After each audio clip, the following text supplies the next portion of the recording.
السلام علیکم ناظرین، آج کے اس ویلاگ میں ہم آپ کو افغانستان کے حوالے سے اپڈیٹس دیں گے اور جو وہاں کی صورتحال ہے اس کے بارے میں بتائیں گے کہ کیا لیٹسٹ ہے۔ آپ نے دیکھا کہ G7 کا اجلاس ہوا اور G7 میں برطانیہ سر توڑ کوششیں کرتا رہا کہ طالبان سے بات کی جائے۔ امریکہ اپنی فورسز 31 اگست جو ڈیڈ لائن مقرر کی ہے وڈرال کی، اس کو آگے بڑھائے تاکہ جو وہاں پھنسے ہوئے لوگ ہیں افغانی، ان کو جو ہے وہ نکالا جا سکے۔ لیکن امریکی صدر نے ان کی یہ بات نہ مانی۔ یہ ورچوئل اجلاس تھا، برٹش کے پاس جو ہے اس وقت اس کی چیئرمین شپ ہے، تو یہ روٹیشن پہ چلتی ہے۔ اس میں جرمنی، فرانس، اٹلی، جاپان، امریکہ، برطانیہ یہ اس کے ممبر ہیں۔ تو چیئرمین کی بھی بات نہیں مانی گئی اور امریکی صدر نے جو ہے وہ، حالانکہ CIA کے جو ڈائریکٹر ہیں انہوں نے خفیہ ملاقات بھی کی اس اجلاس سے ایک روز پہلے، عبدالغنی ملا برادر جن کو کہا جاتا ہے، تو اس کی تفصیلات بھی خفیہ رکھی گئی ہیں۔ اور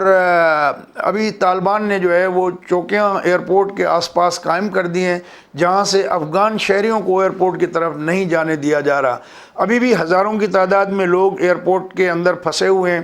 اور وہاں موجود BBC کی جو رپورٹر تھیں لیز ڈوسٹ، ان کی ایک رپورٹ تھی جس میں بتایا جا رہا تھا کہ ہر گھنٹے میں ایک فلائٹ پرواز کر رہی ہے۔ اس کے مطابق 82,300 لوگ جو ہے جو افغانی ہیں، جو وہاں پر UN اور دیگر اداروں کے لیے کام کرتے تھے، ان لوگوں کو وہاں سے لفٹ کیا جا چکا ہے، ایئر لفٹ کیا گیا ہے، مختلف ممالک میں مختلف ڈیسٹینیشن پہ گئے ہیں۔ تو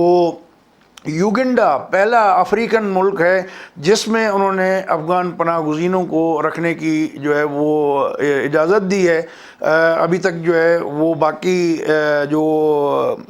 سینٹرل ایشیا کی ریاستیں ہیں اس پہ صدر پیوٹن نے کہا تھا کہ امریکہ خود کہتا ہے کہ آپ رکھو ان کو جب تک کہ ویزا کا بندوبست ہو، یعنی آپ خود اپنے لیے یہ اصول لاگو کرتے ہیں کہ بغیر ویزا کے اپنے ملک میں اپنے لوگوں کو، اپنے حامی لوگوں کو، ہم خیال لوگوں کو، آپ کے لیے کام کرنے والے لوگوں کو، قربانی دینے والے لوگوں کو اپنے ملک میں خود انٹری نہیں دیتے، لیکن دوسرے ملک سے یہ آپ کیسے ایکسپیکٹ کرتے ہیں کہ وہ ان کو بغیر ویزا کے رہنے دیں۔ تو بہرحال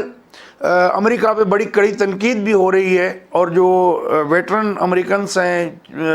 وہ اس میں انوالو بھی رہے، اتنا عرصہ سرو بھی کیا، تو وہ یہ بائیڈن ایڈمنسٹریشن پہ تنقید کر رہے ہیں کہ انہوں نے اچانک جس طرح وڈرال کیا ہے تو یہ کوئی اچھا شگون نہیں ہے۔ تو بہرحال یہ آپریشن چل رہے ہیں ابھی بھی۔ ابھی تو ظاہر ہے کہ 5 دن رہ گئے ہیں، تو 5-6 دن میں دیکھتے ہیں کہ کتنے لوگ جو ہے وہ نکال پاتے ہیں۔ ابھی بھی ہزاروں لوگ جو ہے وہ ولنگ ہیں ملک چھوڑنے کے لیے۔ تو طالبان نے جو چوکیاں قائم کی ہیں اس پہ وہ کہتے ہیں کہ کوئی بھی افغانی جو ہے وہ باہر نہ جائے، ہم ان کو فیسیلیٹیٹ کریں گے، گارنٹی کرتے ہیں۔ یہ اس کے باوجود بھی یہ رپورٹس آ رہی ہیں کہ طالبان جو ہے وہ جو انٹیلیجنس کے لوگ تھے، یا جو خاص کر کے انٹرپریٹر تھے، ترجمہ کرتے تھے غیر ملکی افواج کے لیے یا سفارت خانوں کے لیے، تو ان لوگوں کو ڈھونڈ رہے ہیں۔ ان کی لسٹیں ہیں، ان کے گھروں پہ جا کے ڈور ٹو ڈور وہ سرچ کیا جا رہا ہے۔ یہ UN کی رپورٹ آئی ہے، میں نہیں کہہ رہا ہوں۔ تو بہرحال یہ تو ہو گئیں اس کی اپڈیٹس کے حوالے سے، لیکن جو اصل بات ہے کہ اس وقت پاکستان بہت خوش ہے کہ جی طالبان آئے ہیں، مذہبی جماعتیں بھی خوش ہیں کہ طالبان آئے۔ لیکن ایک بات جو مجھے بینگ اے پولیٹیکل انالسٹ، میں جو ایک اسٹوڈنٹ ہونے کے ناطے جو میں چیزوں کو دیکھ رہا ہوں، تو یہ چیزیں پاکستان کے خلاف بھی استعمال ہو سکتی ہیں۔ یاد رکھیں کہ جو ڈیورنڈ لائن ہے اس کو انٹرنیشنل بارڈر پاکستان مانتا ہے اور فینسنگ بھی کی ہوئی ہے۔ آپ ایران سے لے کے آپ ادھر چلے جائیں تو یہاں یہ سارے ٹرائبل بیلٹ میں فینسنگ ہو رہی ہے، 80% سے زیادہ فینسنگ مکمل ہو گئی ہے۔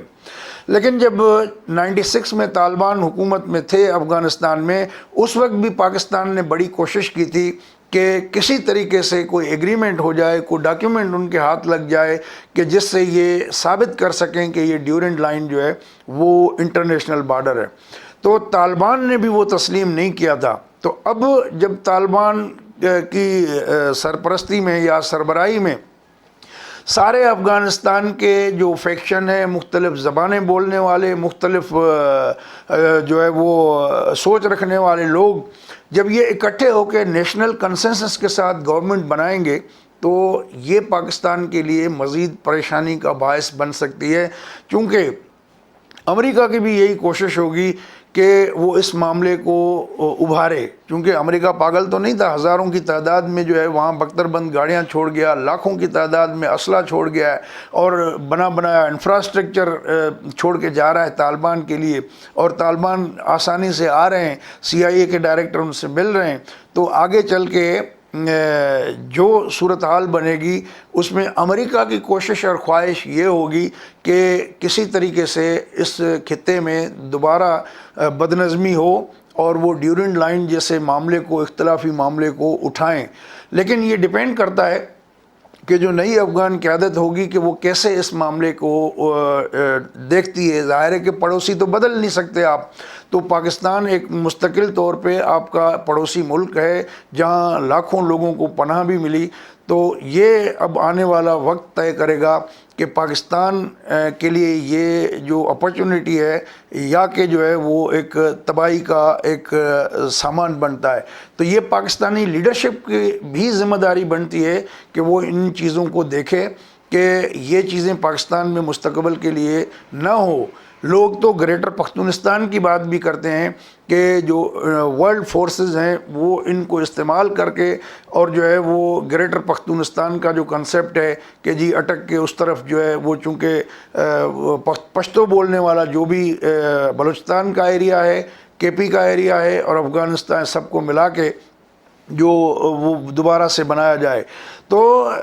یہ ایجنڈا اپنی جگہ پہ، لیکن یہ بھی چیلنج ہوگا نئی ابھرتی ہوئی قوتوں، چین، رشیا، پاکستان، ٹرکی، ایران اور ملیشیا اور دیگر جو اس طرح کے ہم خیال ممالک ہیں، کہ یہ کس طریقے سے مل کے اس معاملے کو حل کرتے ہیں، کیونکہ جو سارا پلان کر کے بیٹھا ہے امریکہ، ان کا فرنٹ مین انڈیا ہے، اس کے کندھے پہ بندوق رکھ کے چلائیں گے اور وہ پھر سے اس خطے میں افراتفری اور خانہ جنگی چاہیں گے۔ تو اس پہ چیزوں کو بھی نظر میں رکھ کے ہمارے پالیسی سازوں کو اپنی پالیسی جو ہے وہ تجویز کرنی چاہیے اور ان چیزوں کو ذہن میں رکھنا چاہیے۔ دوستو، اگر یہ پروگرام آپ کو اچھا لگے تو اپنے دوستوں کے ساتھ شیئر کر دیجیے گا، اور ہمارا چینل ابھی تک سبسکرائب نہیں کیا تو اس کو سبسکرائب کر دیں، اور اپنا خیال رکھیے گا۔ اگلے پروگرام تک اجازت دیں، اللہ حافظ۔